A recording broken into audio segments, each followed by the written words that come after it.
Ciao ragazzi, oggi continuiamo il tema delle interviste e abbiamo uno special guest, Filippo Sala. Il vincitore, il trentino, Filippo Sala! Per chi non ti conosce, Filippo, chi sei? Qual è il tuo obiettivo?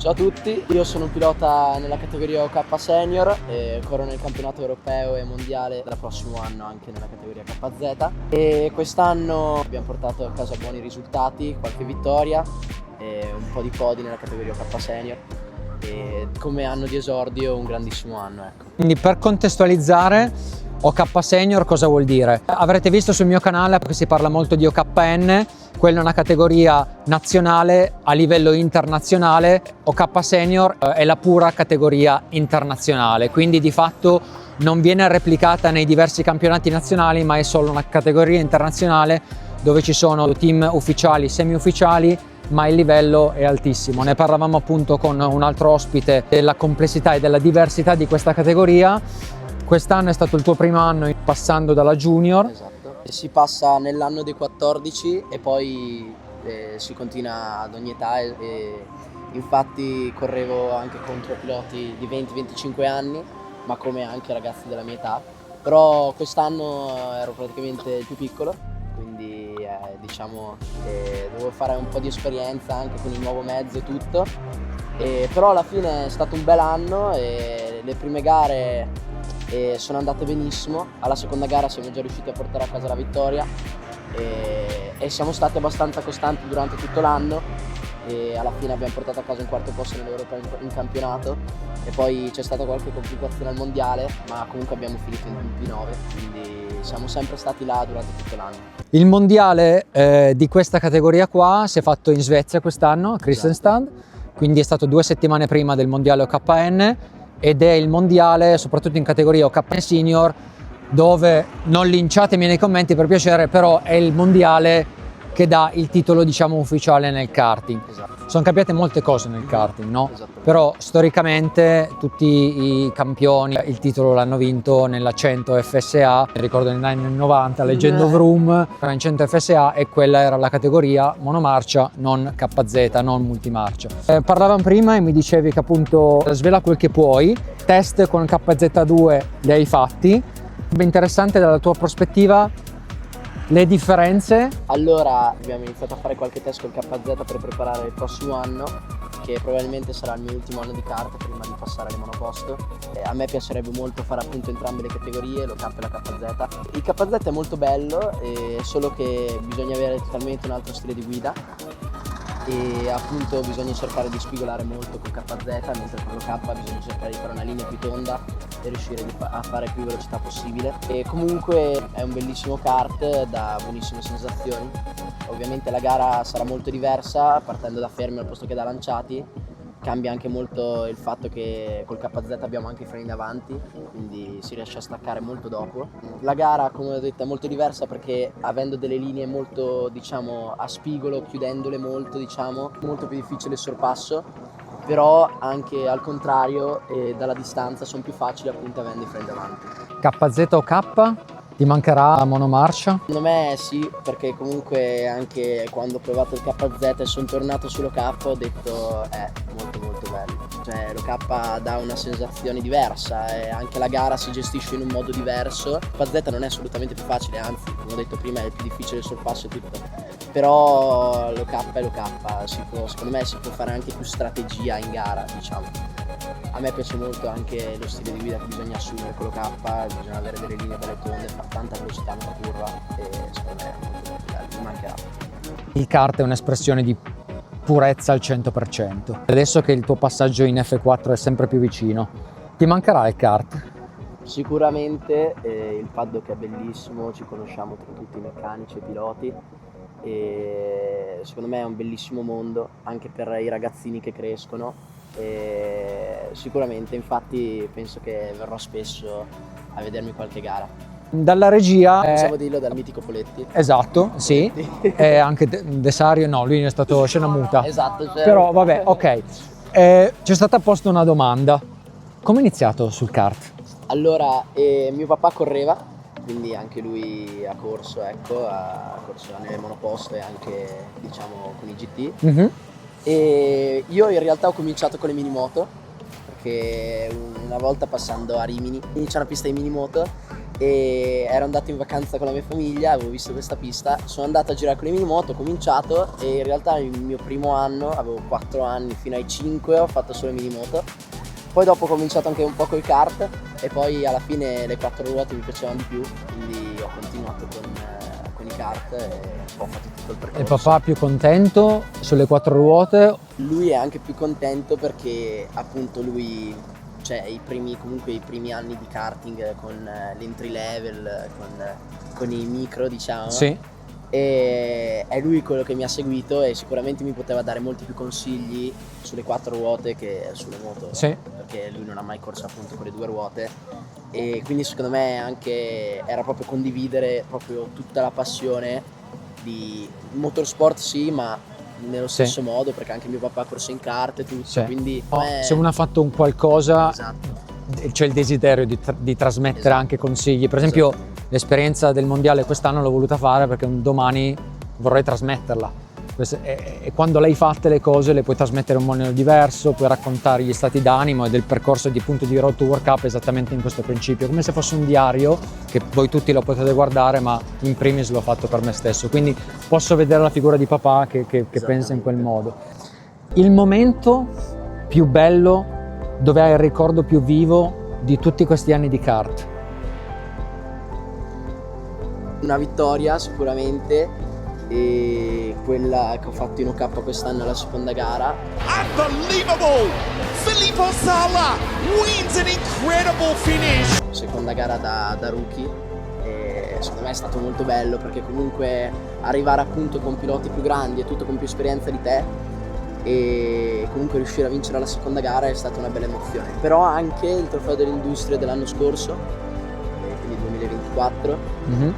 Gara strepitosa di Filippo Sala, che ha dominato dal primo all'ultimo metro e va a vincere la finale OK Junior. E era stato un anno un po' difficile, cioè un anno con molta velocità, ma in finale con il team con cui ero non si riusciva a portare a casa a termine il risultato. Comunque era stato un buon anno perché avevamo portato a casa il quinto posto nell'europeo e tutto, Sì. Però non era stato un anno top, diciamo, e abbiamo cambiato al trofeo delle industrie e abbiamo vinto con la gara di esordio con 9 secondi di gap. È stata una grandissima emozione che dopo un anno un po' faticato, diciamo un po' Sì. tirato, e si è riusciti a portare a casa la vittoria, è stato bellissimo. Ho una curiosità, allora c'è un video bellissimo su YouTube che è sul canale di Lando Norris, ambientato tra l'altro a Franciacorta, e oggi siamo proprio a Franciacorta nel tuo ex team in cui appunto lui ha portato anche Zach Brown, Piastri,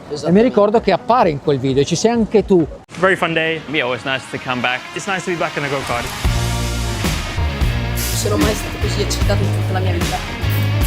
Te la ricordi quella esperienza? Io l'anno con Ricky Flynn, che in passato era il team di Lando Norris e Oscar Piastri, e quindi dopo la gara di Monza sono venuti lunedì a farsi qualche giro con noi in pista. È stata una bellissima giornata, loro veramente simpaticissimi. Era molto scherzoso in quel video lì, mi ricordo Lando, e diceva sì, è difficile battere ragazzini, una roba del genere, perché appunto quando uno fa sempre quello non è Esatto. non è F1, è un'altra E poi cosa. comunque lo stile di guida che si assume nelle monoposto è totalmente diverso Sì. rispetto al kart, anche fisicamente. Sì. Loro erano molto stanchi dopo un turno, ma è semplicemente perché si allenano muscoli diversi Sì. attraverso le monoposto. Ti è rimasto qualcosa dall'interazione che appunto hai avuto con loro dopo quella giornata? A me mi sono sembrati entrambi dei ragazzi molto impegnati e loro, diciamo, quando gli abbiamo chiesto che consigli ci potete dare, loro ovviamente ci hanno detto di continuare a concentrarci e dare sempre il nostro 100%, e ci siamo riusciti un po' a confrontare anche delle dinamiche diverse che hanno affrontato nei Formula Sì. rispetto a quelle dei kart, anche come è strutturato tutto il team, perché là ci sono gli ingegneri per ogni macchina e tutto, Sì. mentre noi abbiamo più un meccanico, un telemetrista, un boss, quindi è proprio strutturato tutto in un modo diverso. Sì. Ecco. Però è stata una bellissima giornata piena, diciamo, di interazione tra noi, ecco. E vi hanno, quindi sarà stati loro che nel pratico gli hanno chiesto consigli su come andare più veloci. Yeah. Want to drive with us today? Okay, let me get to 48.5 and then we can talk about it. Immagino che quel giorno ci sarebbe stata competizione tra No, di allora, loro. noi non abbiamo girato, noi piloti, Sì, perché appunto avevamo appena finito la gara sì, e non c'era c'era la pista prenotata per loro un po' e volevano fare dei video, diciamo, esclusivi. Sì, anche forse ecco. per motivi assicurativi, immagino. Esatto, penso anch'io. Sì. Però diciamo siamo stati là un po' tutto il giorno, loro ovviamente non salendo su un kart dal Sì. 2014 tipo, da 5, 7, 8 anni anche, ovviamente i primi turni hanno un po' Sofferto. faticato. Però è normalissimo, beh, cioè sì, sì. mi metto assolutamente nei loro panni, loro andare forte in kart l'hanno dimostrato quando erano in kart. Sì. Lando, se non sbaglio, ha vinto il mondiale, sono stati piloti fortissimi nel Sì. del kart. Come vedete c'è giusto un po' di nebbia, a meno 5 gradi, quindi prima che ci prendano con il carro attrezzi, un'ultima domanda, dove vuoi arrivare? Beh, innanzitutto bisogna andare per gradi. Ovviamente l'obiettivo di ogni pilota, ragazzo che corre nei kart è arrivare in Formula 1. Quando sei piccolino vedi solo la Formula 1, poi quando si cresce noti anche che ci sono altre molte strade, GT, VEC, Sì. e anche in America, l'IndyCar. È immenso il motorsport, Sì. ci sono immense scelte. Tutti E- vedono la piramide, ma Esatto. è un mondo. Esatto. E prossimo, diciamo, mio obiettivo ovviamente fare questa ultima stagione in kart al massimo di quello che si riesce a portare a casa in entrambe le categorie, OK Sì. e KZ, e poi ovviamente vorrei riuscire a passare alle monopost, Formula 4, e poi mano a mano andare per gradi e vedere quali saranno le scelte seguenti, ecco. Sì, non c'è un percorso ancora definito e ogni anno si lavora di anno per anno, Esatto. insomma. E recentemente è andato molto viral il video di Max Verstappen intervistato da Piquet, ha fatto delle dichiarazioni, le avrete sicuramente viste su karting versus sim racing. A professional GT3 driver, for example, you think a guy can get there without having stepped on a go-kart? I think so. Okay, if I had to pick, I could do 300 days of go-kart or 300 days in a sim. Nah, forget go-kart. You know, when you grow up playing football, you play from a young age with the ball. The same The thing. ball doesn't change. Da kartista, che riflessioni, che reazioni ha avuto? Allora, quello che ha detto è che appunto il karting è molto diverso dai Formula, cambia tanto, perché sui Formula ci sono le sospensioni, è tutto più grande, Sì. ovviamente il peso cioè la macchina pesa molto di più rispetto al kart, Sì. carico aerodinamico e freni davanti che sì, da prossimo anno col KZ avrò, però è diverso. Una base nel karting secondo me serve, perché anche il prossimo anno che inizierò a fare le partenze da fermo ovviamente la frizione è totalmente diversa, Sì. però inizia ad avere la pressione dei semafori che si accendono e tutto, prepararsi, la marcia, tutto. Sì. E anche comunque la gestione della gara, capire quando bisogna, diciamo, difendersi o attaccare. Secondo me il karting non dico che è una tappa obbligatoria, però secondo me qualche giro in kart bisogna farlo. Sì, anche a livello fisico ovviamente aiuta.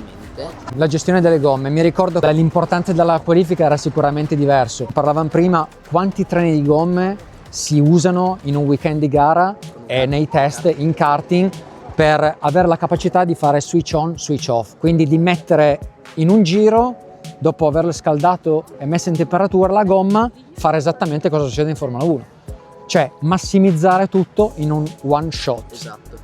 Perché la qualifica è king, e se non passi parti dietro il tuo mondiale è rovinato, come dicevi. Io l'ho trovata molto simile a come sta diventando il karting, questa anche gestione della gomma rispetto a quello che poi si sente e si vede nel mondo formule, no? E anche quando si fa una qualifica si tende a non spingere subito il primo giro, perché poi la gomma, diciamo, tende a perdere il suo picco di prestazione. Durante un weekend di gara si usano molte le gomme, perché comunque bisogna cercare di massimizzare il setup appunto per la qualifica. Però diciamo che di solito le gomme le usiamo principalmente, dato che ci sono 4-5 turni durante il weekend di gara al giorno, tendenzialmente usiamo gomma nuova quello di mezzogiorno e quello magari delle 3, perché comunque sono gli orari circa in cui ci sarà la qualifica. Spesso anche durante i test, non durante il weekend di gara, cerchiamo di fare anche molte long run per cercare di capire appunto la pressione delle gomme, quanto andrà a calare e tutto. Sì, serve la gomma nuova, però serve anche tanto fare long run con la gomma usata o comunque provare tanto con la gomma usata, perché i setup sono diversi. Lasciatemi un commento anche voi, fatemi sapere cosa ne pensate di queste dichiarazioni di Verstappen.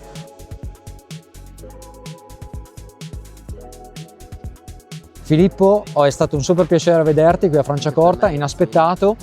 In bocca super lupo per il tuo proseguimento di carriera, per il prossimo anno in KZ.